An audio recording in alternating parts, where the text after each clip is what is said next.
Estas tres personas están a punto de escuchar información que podría contrastar con sus ideas previas. Los puntos serán presentados por Steven Crowder y Mayron Gaines. Mira el video completo y dime qué opinas sobre el comportamiento mostrado en el clip. I'm sorry, I am a woman, so fuck you. Y sobre la declaración oficial publicada hace algunos años por una asociación médica pediátrica. So you said you had to work for it by courting her in the beginning, correct? Yes. So what do you mean by working for it? What exactly did you do? As far as like, what does the guy do? Yeah. Well, a man has to learn how to be attractive. Hon, I hate to break it to you, but you don't need to learn how to be attractive. You just Really? are.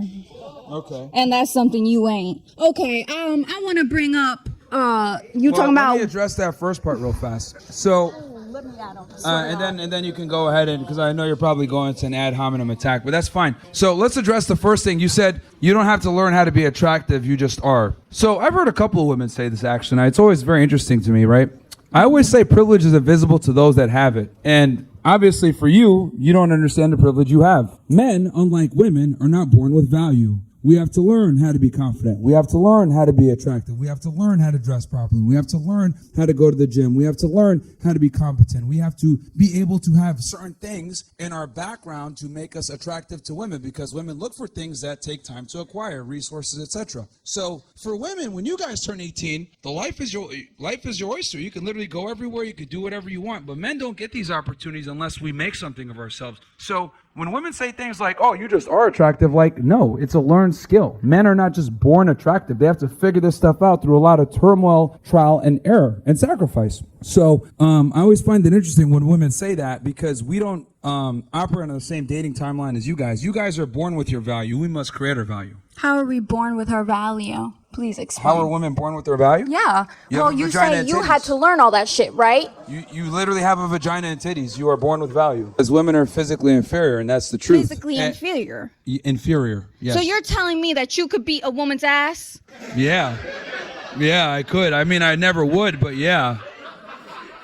Like... Okay, like... I hate to break it to you. Like, are you aware of the fact that, like, probably a 12-year-old boy can probably beat you up very easily? Actually, I'm an educational psychology major, so they can't because they don't hit puberty till 14. And Even if they did, okay. Let's assume without puberty, he would still probably beat you up still. Actually, Like- he wouldn't, because I have a brother and I'd beat his ass.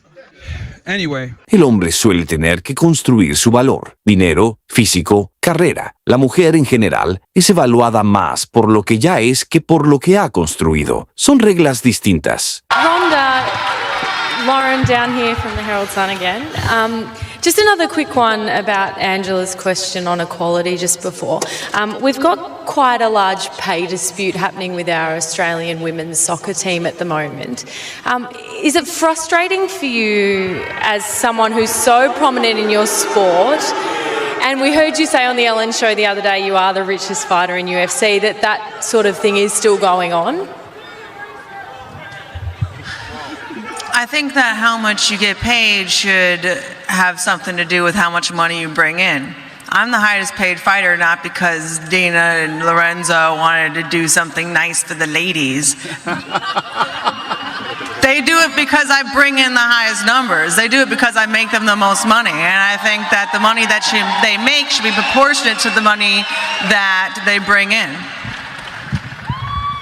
Si en el deporte los ingresos dependen de audiencia y patrocinio, es lógico que los pagos reflejen lo que cada categoría genera. No es solo género, es mercado. A woman who is told, if you're assaulted, please go to the authorities, they will handle it. And then someone in a privilege of powers, let's say a cop or an attorney or whatever, they ask the question, well, what were you wearing that night? That permeates.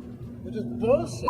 It is bullshit. Sorry. You think rape culture is a fucking Can you just wait? We'll have a conversation afterwards. I agree with you There's no wholeheartedly. conversation that needs to be had. Rape is fucking serious. Rape has happened to me 4 fucking times, and I'm sick and tired of this fucking debate. Men need to respect women. Period. So you should respect women. I'm sorry. I am a woman, so fuck you if you don't think Sir. so. I don't really have time for this. I- and I don't have time. My No, mistake. You're going to let me speak because here's my truth. I've been raped Your 4 privilege. times. I've known women that have been raped multiple times, gruesomely. And how dare you sit up here and try to say that women aren't worth respect? Fuck you. I didn't say that. I am a woman. I just became a woman. It's just like, are you fucking kidding me? People don't even respect me, period. And I'm already black, so it's just like, yeah, that already goes against me anyways. But still, you piece of living garbage ass dumpster fire. Dumpster fire!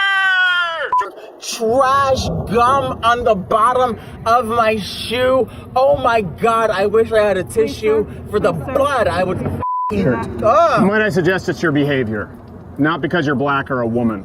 I'm sorry. Can I stop here? Can I stop here, please? She has just made a statement about being assaulted, which is very vulnerable and it's very scary to do. She just called me a... I understand. Yeah, the I understand. gentleman just called me a piece of shit. So I'm saying that's... Sorry, my mistake. So when did she go from male privilege to female privilege? Because she just said she only became a female recently. It wasn't okay, the approach that she made, but it also wasn't okay to antagonize. How did I antagonize? If we're going to have a conversation, let's go back to what we were originally talking Well, no, I think this is important because I think that's an example of female or trans privilege right there. Because you weren't helping the situation, so I brought us back. Well, it's not about helping the situation, it's about being truthful. Truth matters. I'm going to finish saying my truth. Go ahead. Your truth. Let's hope it's the truth and not what that is. Thank you, I appreciate that. That woman, very upset, made very valid points. Made zero valid points. So let me ask you this. Define woman. Woman?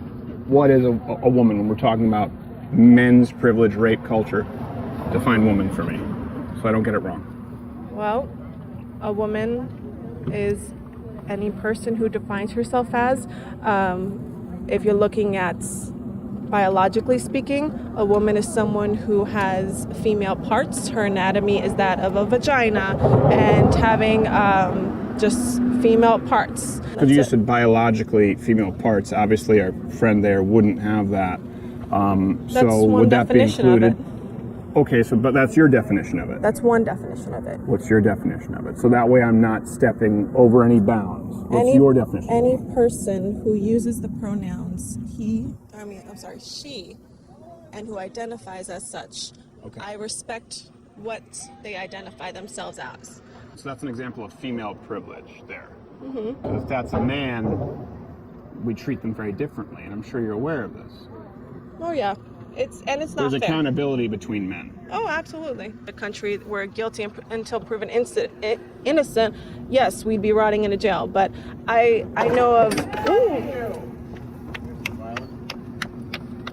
of a story just recently, and I'm sorry I can't say the name of this individual. Come on, that's inappropriate, sweetheart. You feel better? Oh, are you offended by what I said? No, I just don't think it's necessary. Aren't you just feeding into it? You do realize that's a violent crime, correct? You're fine. Ah, so because there's no damage done, it's fine. Okay. Understood. Just recently... That doesn't bother you. What if that were a man? Because that's a woman. Wouldn't bother you? Not at this moment. Okay. I think you might need to check your own privilege and bias. Cuando alguien comete un acto violento, la responsabilidad no desaparece por cómo se identifique. La ley evalúa hechos, no etiquetas. And we have serious concerns about the physical and mental health effects of the current protocols promoted for the care of children and adolescents in the United States who express discomfort with their biological sex. This declaration was authored by the American College of Pediatricians, but really it was developed from the expertise of hundreds of doctors, researchers, and other healthcare workers and leaders who, for years, have been sounding the alarm on the harmful protocols that continue to be promoted by the medical organizations in the United States. Despite recent revelations from the leaked WPATH files and the recent release of the final report from the CAS review, these medical organizations have not changed course. So we are calling on these medical organizations of the United States, including the American Academy of Pediatrics, the Endocrine Society, the Pediatric Endocrine Society, the American Medical Association, the American Psychological Association, and the American Academy of Child and Adolescent Psychiatry to follow the science and their European colleagues and immediately stop the promotion of social affirmation, puberty blockers, cross-sex hormones, and surgeries for children and adolescents who experience distress over their biological sex. In our declaration, we affirm that sex is a dimorphic, innate trait defined in relation to an organism's biological role in reproduction, male and female. This genetic signature is present in every nucleated somatic cell in the body and is not altered by drugs or surgical interventions. Consideration of these innate differences is critical to the practice of good medicine and to the development of sound policy for children and adults alike. Medical decision-making should be based upon an individual's biological sex. It should respect biological reality and the dignity of the person by compassionately addressing the whole person. We are here defying the claims made by these medical organizations in the U.S. that those of us who are concerned are a minority and that their protocols are consensus. They are not consensus, and we are speaking in a loud, unified voice. En los últimos años, el debate sobre identidad de género y menores ha dejado de ser un tema marginal para convertirse en una discusión central en medicina, política pública y cultura. Durante un tiempo se instaló la idea de que cualquier cuestionamiento equivalía a intolerancia. Sin embargo, informes recientes han obligado a matizar muchas afirmaciones que antes se presentaban como indiscutibles. Un ejemplo clave es el informe Cass, liderado por la doctora Hilary Cass y publicado en el Reino Unido. Este reporte revisó la evidencia disponible sobre tratamientos médicos en menores con disforia de género y concluyó que la base científica era más débil de lo que se había asumido. No se trató de una postura ideológica, sino de una revisión sistemática de datos clínicos, con énfasis en prudencia médica y seguimiento a largo plazo. En paralelo, también han surgido debates complejos en torno a casos donde personas biológicamente masculinas que se identifican como mujeres han estado involucradas en episodios de violencia.